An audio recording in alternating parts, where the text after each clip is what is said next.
itu Rasulullah lahir. 12 Rabiul Awal, akan tetapi 1 bulan penuh kita berbahagia. 1 bulan penuh semuanya maulid di mana-mana, nggak cuma malam hari, pagi hari, siang hari, maulid dan maulid. Alhamdulillah. Dan setelah selesai bulan maulid, kita masih terus maulid lagi. Bahkan ada yang setiap minggu dia bermaulid, ya, setiap malam Jumat baca maulid, setiap malam Kamis baca maulid, malam Senin baca maulid. Ada yang buka rumah baru, undang ustadz, dibacakan maulid. Ada yang buka toko baru, minta berkah ustadz, baca maulid lagi. Ya, ada yang kawin, baca maulid. Ada yang akikah, baca maulid. Semuanya baca maulid. Karena apa? Karena ingin mendapatkan keberkahan dari Rasulullah sallallahu alaihi wasallam. Al-Imam Ad-Dibai, Abdurrahman Ad-Dibai mengatakan, walau anna amilna kulla yawmin li Ahmad maulidan qad kana wajib. Andai kata setiap hari, kulla hinin, setiap saat kita membaca maulidnya Rasulullah sallallahu alaihi wasallam, maka dikatakan itu wajib bagi kita untuk membaca maulid. Apa sebab? Karena dengan membaca maulid kita kenal dengan Nabi kita. Dengan membaca maulid kita semakin kenal dengan Rasulullah. Kita ini yang kita perlukan di zaman kita sekarang adalah untuk kita mengenal Rasulullah, untuk kita mencintai Rasulullah, untuk kita memuliakan Rasulullah, mengenal para sahabat, mengenal Ahlul Bait Nabi Muhammad sallallahu alaihi wasallam. Itu yang kita perlukan sekarang, Pak, Bu. Ya, kita perlukan untuk kita kenal kepada Rasulullah, dan kita kenalkan Rasulullah ini kepada anak-anak kita. Karena sekarang ini berapa banyak akhlak-akhlak yang sudah rusak. Orang-orang sekarang sudah malas untuk pergi ke masjid. Terkadang sholat subuh hanya 1 shaf saja, kadang-kadang kurang, hanya 2-3 orang. Kadang-kadang imamnya sendirian, imamnya yang adzan, imamnya yang qomat, dia yang imami, dia yang doa, dia yang nutup masjid seorang diri. Muadzinnya pun tidur. Inna lillahi wa inna ilaihi raji'un. Tapi enggak di Masjid Al-Huda, insyaallah banyak yang hadir. Insyaallah. Kita perlu kenal Nabi Muhammad SAW untuk kita menghidupkan syiar Nabi Muhammad, untuk kita menjalankan akhlak Rasulullah ini dengan rasa cinta, bukan terpaksa. Kalau kita masih sholatnya karena wajib, nanti terpaksa, nanti ini wajib nih sholat, nggak sholat dosa lagi, sholat belum duhur lagi, belum asar lagi. Tapi kalau kita diiringi rasa cinta, rasa rindu, kita sholatnya nikmat tuh. Seakan-akan kita sholat selalu merindukan kapan waktu sholat nih. Belum waktu sholat dia udah siap-siap lagi. Mau kemana? Mau pergi ke masjid. Belum adzan lagi sudah mau ke masjid. Nggak apa-apa, saya sudah rindu pengen sholat, pengen ke masjid, ingin melaksanakan ibadah. Kenapa? Karena dia cinta sama Allah, dia cinta sama Rasulullah sallallahu alaihi wasallam. Imam Abdullah bin Mas'ud, beliau selalu hadir di masjid itu sebelum adzan. Nggak mau adzan sudah di masjid, dia nggak mau. Dia maunya sebelum adzan dia udah ada di masjid. Ditanya, kenapa kamu selalu datang ke masjid sebelum adzan? Dijawab, adzan itu untuk mengingatkan orang-orang yang ghafil, yang lupa. Kalau kita lupa waktu sholat, nggak tahu ada adzan, Allahu Akbar, Allahu Akbar. Oh ini udah masuk waktu adzan nih, dia tinggalin. Iya kan? Dia nggak mau dibilang orang yang ghafil dari sholat. Jadi dia selalu mengingat waktu sholat. Sholat 5 waktunya selalu ada di masjid. Ingin mengikuti Rasulullah sallallahu alaihi wasallam, yang mana Rasulullah sejak hidupnya sampai beliau meninggal tidak pernah 1 kali pun beliau sholat sendirian. 1 kali pun tidak pernah Rasulullah sholat sendirian. Sholatnya selalu berjamaah, selalu berada di masjid. bahkan sampai ketika beliau sakit nih, panas luar biasa sampai disiram-siram air. Kalau kita, anak kita panas, kita kasih atas ini, kasih apa? Kain tuh, kompres apa namanya? Bu, ibu-ibu yang tahu tuh, kalau anaknya demam, bu, panas, biar nggak panas, kasih apa, bu? Kompres. Gitu kan, kalau sini kan, kadang-kadang disiram air supaya apa? Supaya jangan panas. Kalau anaknya panas, jangan malah diselimutin, lepas selimutnya, kipasin. Begitu juga Nabi SAW sampai disiramin air tubuhnya. Karena apa? Karena panas yang luar biasa, sakit beliau. Sampai beliau nggak bisa jalan lagi. Sampai beliau berapa kali pingsan. Walaupun dalam keadaan kayak gitu, dalam keadaan sakit, dalam keadaan umur yang sudah cukup kayak gitu, beliau sampai nggak bisa sholat. Beliau mengatakan, "Muru Abu Bakar an yusolli binnas." Perintahkan, suruh Abu Bakar sholat. Udah nggak bisa lagi, Rasulullah udah nggak mampu untuk keluar. Kemudian Rasulullah mengatakan, mintalah Abu Bakar sholat dengan jamaah di masjid. Karena rumahnya Rasulullah itu bersampingan dengan masjid. Sehingga Abu Bakar sholat. Udah Abu Bakar nggak mau, ketika itu takut.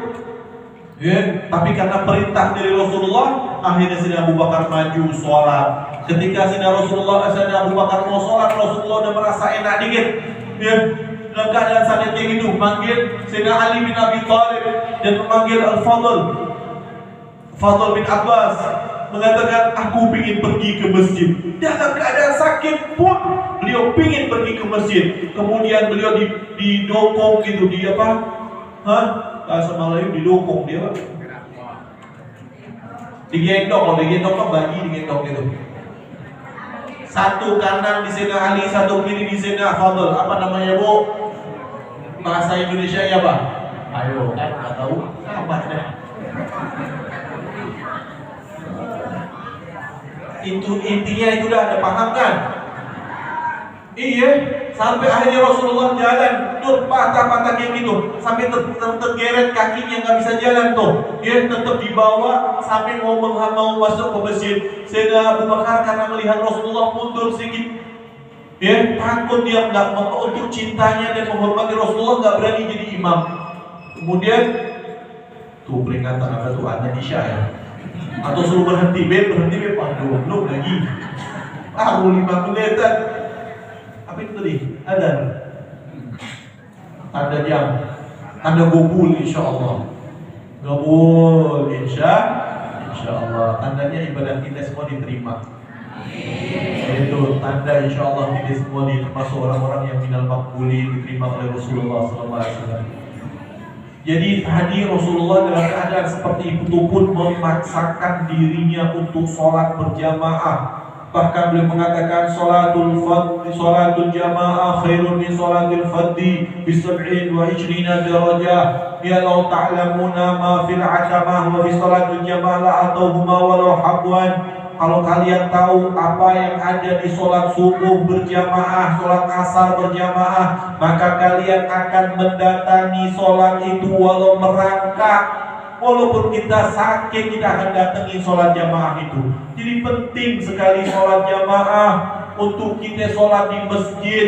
Bahkan ada seorang sahabat, yaitu sholat jamaah, hari-hari dia sholat berjamaah. Kemudian setelah sholat jamaah, salam dia balik terus. Baru salamannya balik. Kemudian setiap hari kayak gitu, Rasul tanya, kenapa kamu terburu-buru? Duduk dulu, baca doa dulu, jangan terburu-buru. Ya Rasulullah, istriku di rumah, gak ada yang buat tutup auratnya mau sholat. Gantian sama istrinya. Betapa mereka semua sahabat sangat memperhatikan sholat jamaah. Mereka menghidupkan masjid, mereka mengikatkan hati mereka dengan masjid. Yang mana orang-orang tanda nih, kita semua ditanda di dalam hati kita mukmin atau hati kita munafik. Kita boleh tahu, kita bisa tahu tuh. Kita jangan nunjuk orang lain, kita jangan nunjuk orang lain, tapi kita tunjuk diri kita sendiri untuk kita cek kita ini orang mukmin ke orang munafik. Apa kata Rasulullah? Mathalul mu'min fil masjid. Perumpamaan orang mukmin di dalam masjid itu seperti ikan di air. Ikan kalau masuk air bagaimana Bu, Pak? Nikmat gak? Senang dia. Tapi masalul munafik fil masjid katair fil qafas. Perumpamaan seorang yang munafik di dalam masjid itu seperti burung di dalam sangkarnya nggak betah, pengennya keluar terus. Maka dari itu mari kita muliakan masjid, kita makmurkan masjid, kita ta'alluqkan hati kita dengan masjid, kita cinta dengan masjid, karena inilah rumah Allah. Rasulullah SAW kasih kabar gembira, ada 7 orang nanti yaumul qiyamah yang mana mereka di mahsyar. Mahsyar ini panas, Pak. Panas mahsyar ini. Diceritakan panasnya matahari diturunkan sampai sejengkal kepala kita. Matahari siang hari ini udah panas kayak gitu. Kemarau nggak ada hujan, kita udah ngeluh panas luar biasa. Apalagi didekatkan kepada kita. Udah gitu tubuh kita tak terbakar, enggak. Tapi panasnya luar biasa. Di situ saat orang-orang lari sana lari sini meminta pertolongan, saat mereka memerlukan pertolongan, saat mereka kehausan, kelaparan dan kepanasan, ada beberapa orang yang mendapat spesial dari Allah. Orang-orang yang dijaga, orang-orang yang dinaungi oleh Allah Subhanahu wa Ta'ala. Dia tak kepanasan, dia dapat payung spesial. Yang lain lari sana lari sini kepanasan, dia duduk santai, nggak rasa panas. Siapa itu? Rajulun qalbuhu muta'alliq bil masajid. Seseorang, rajul, kalau dibilang rajul di sini laki-laki, tapi maknanya umum, laki-laki ke perempuan sama. Yang hatinya cinta dengan masjid, yang hatinya dita'alluq, bergantung dengan masjid. Bukan berarti dia duduk di masjid terus 24 jam, bukan. Nanti dia duduk di masjid, malam harinya dia ibadah, pagi harinya puasa, waduh, nggak kerja. Lepas itu istrinya ditinggalkan, anak-anaknya nggak dijaga, haram, nggak boleh. Ibadah bagus, tapi ada ibadah yang wajib juga, yaitu menjaga istri, menjaga anak-anak. Ibu-ibu juga jangan baca Quran, sholawat, suaminya dibiarin aja, jangan Bu. Taat sama suami juga wajib. Apa maksud ta'alluq dengan masjid ini? Maksudnya dia selalu menjalankan sholat 5 waktu di masjid. Dia keluar dari masjid, dia pengen kembali lagi ke masjid. Sebelum adzan dia udah di masjid, memuliakan masjid, baca Quran di masjid, khususnya ma bainal maghrib wal isya. Sebelum antara maghrib dan isya, jangan sampai kita gunakan waktu yang mulia ini untuk kita keluar di jalanan. Jangan.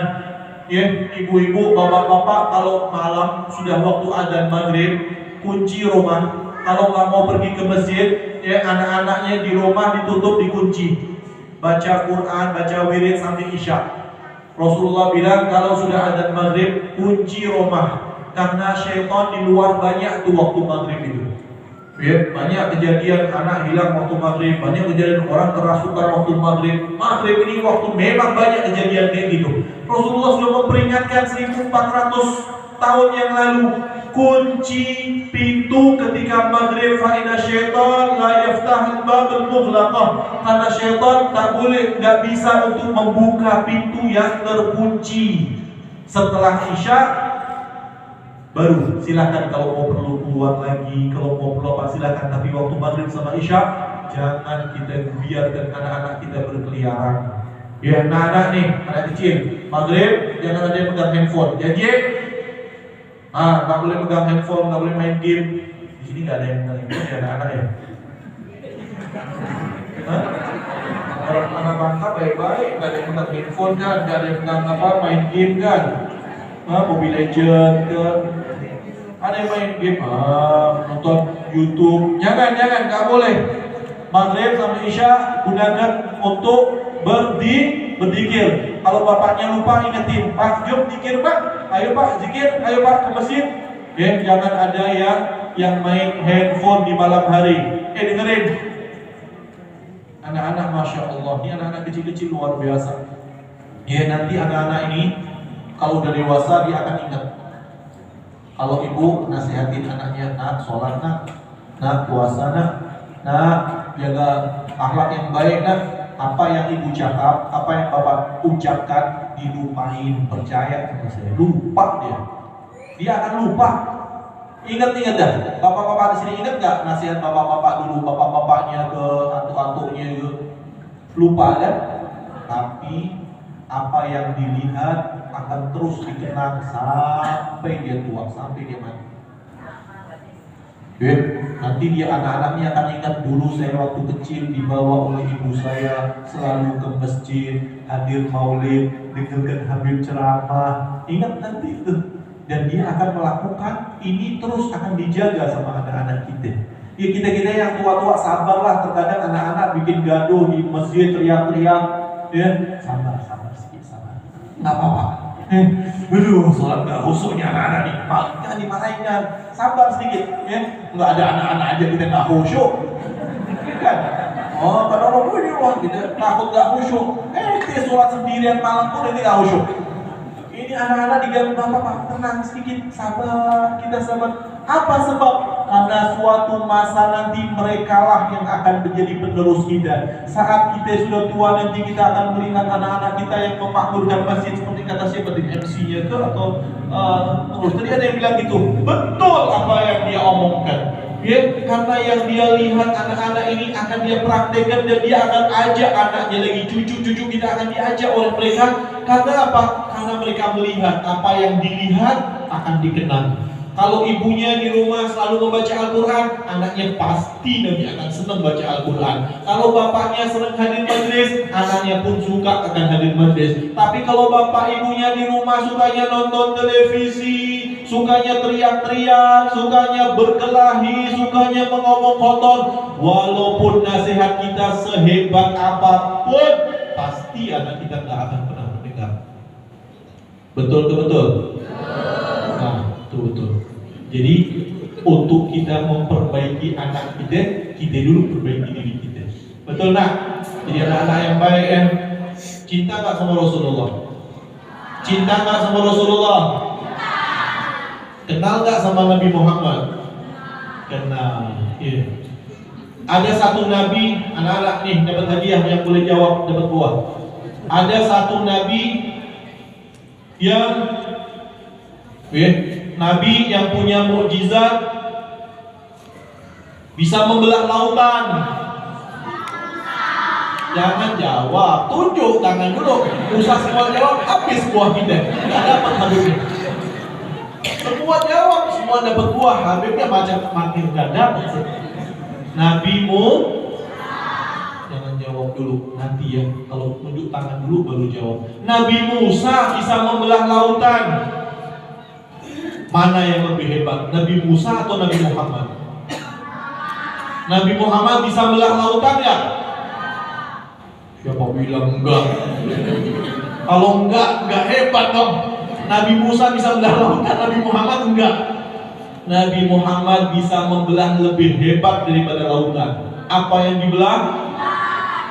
Nah, dapat jeruk satu. Yang gede tuh, segede bulan. Alhamdulillah. Bulan dibelah oleh Rasulullah dengan telunjuknya.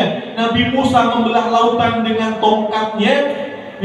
Nabi Muhammad SAW kalau anak-anak kecil-kecil dulu main lari sana lari sini main bola, main ini, Rasulullah dulu saja mainnya tangannya memainkan bola, mainkan patah bulan, lempar sana lari sini lari sana. Suatu ketika bulan itu dibelah oleh Nabi Muhammad SAW, dan ini khobarnya mutawatir, dalam arti banyak orang yang melihatnya. Bahkan orang-orang yang ada di Mekah ketika itu mereka mendustakan. Mereka mengatakan inna hadalah sihrun azim. Ini adalah sihir, bohong, karena mata kita saja yang ditipu. Ini tidak mungkin terjadi. Mereka sudah melihat mukjizat nih, masih aja mereka ngeyel, nggak mau masuk Islam, nggak mau beriman.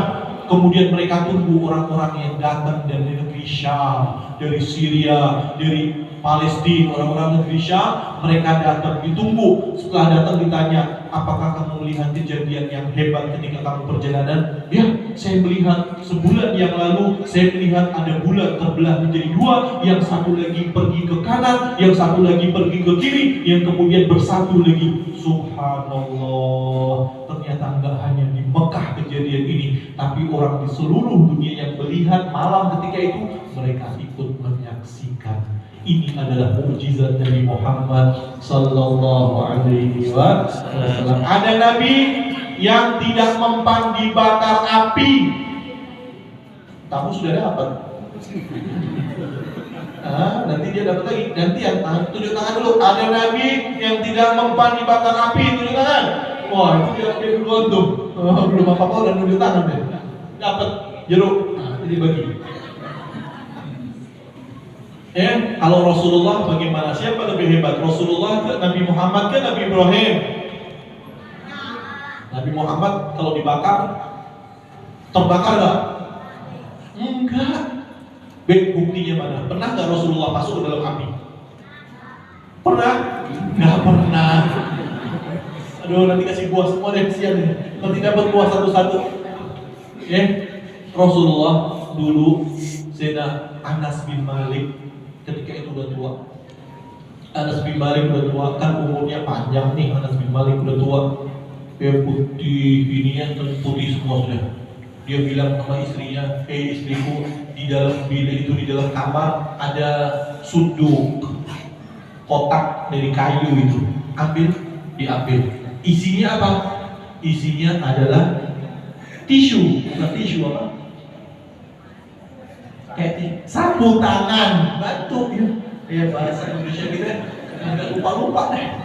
Bahasa Upin Ipin ya kita ingat. Jadi sapu tangan, jadi ada sapu tangan. Kemudian sapu tangannya udah kumal banget, udah kotor. Lama nggak dibuka-buka, udah kotor, udah berdebu. Dia lihat, waduh ini sapu tangan udah kotor. Ambilkan api, bara api. Tanya, suamiku untuk apa? Saya mau cuci ini. Hajib, nyuci dengan bara api. Ini suamiku udah tua kali ya, udah pikun kali ya. Masa enggak apa-apa, ambil aja. Diambilkan api deh, udah terserah deh. Ambilin api, dimasukkan ke dalam api. Ini apa namanya? Sapu tangan tadi dibakar. Selesai apinya mati, diambil lagi bersih kayak dicuci. Masya Allah. Istrinya heran, kenapa ini bisa seperti itu? Kenapa dibakar nggak mempan? Apa katanya? Karena ini pernah menempel dengan kulitnya Rasulullah SAW. Pernah digunakan ketika Rasulullah berkeringat, digunakan untuk mengusap keringatnya Rasulullah. Sapu tangan, kain